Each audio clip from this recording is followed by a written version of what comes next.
تقلید انسان ها را به کفر کشانده بود و میکشاند و هنوز هم کشانده ایستاده است.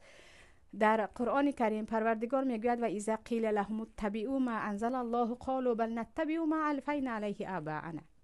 وقتی به مشرکان گفته شود که شما پیامبرتان در نزدتان هست، شما میدانید که انسانی صادق است، هرگز دروغ نگفته است، این را اطاعت کنید، در دستش معجزه‌اش قرآن است. آنها میگویند نه، ما میدانیم محمد راستگو هست، محمد دروغ نمیگوید، اما آن کاری که پدرانمان کردند ما آن را میکنیم.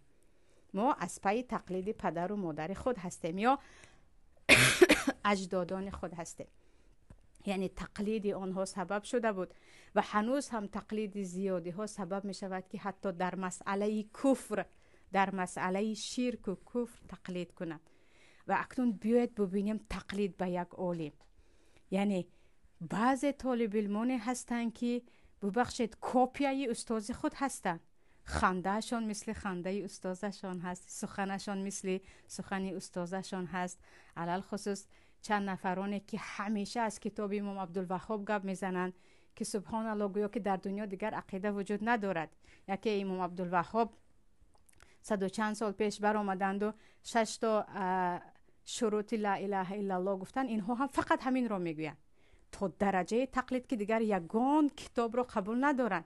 3 قاعده که در عقیده دیگر علما نماندند و این عالم آمدمان دیگر باید فقط از آن گفته شود. استاد از آن میگوید، شاگرد از آن میگوید، شاگرد از آن میگوید، فقط همین گونه رفته استاد است. یعنی ببینید تقلیدی که یک گروه را از این همه دایره وسیع کتب عقیده، از این دایره وسیع اسلام به کجا کشان؟ فقط گپشون 3-4 کتاب یک عالم است، از آن بیرون نمیبرایند. این یک مسئله. مسئله های دیگر هم هست، طالب علمان را بمانیم. یک بلاگر بر آمد و مثلا یک نفر را تهمت کرد یا تهمت نکرد، خیر گفتیم سر یک نفر را فوش کرد، ببینید فلان دختر چیکار کرد مثلا، یا فلان زن شوهردار چیکار کرد، که در تاجیکستان بلاگرها با دخترها و زن شوهردار خیلی زیاد بیننده جمع میکنند. دیگرها هم از پای اون میروند. سبحان الله، دیگران هم عیناً همون کار رو میکنن. یعنی تقلید ما در همه چیز از پای یک دیگر است. یک نفر توی کرد، طرز تویش رو دیدیم که مثلا مردم زیاد بود یا مردم زیاد کفکوبی کردن، دیگرها هم عیناً همون رو میکنن. تو با عقل خودت کار کن.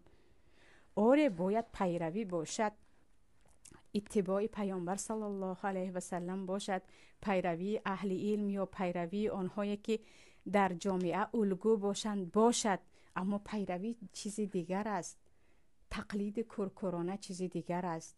تقلید دارد ما را نابود میکند.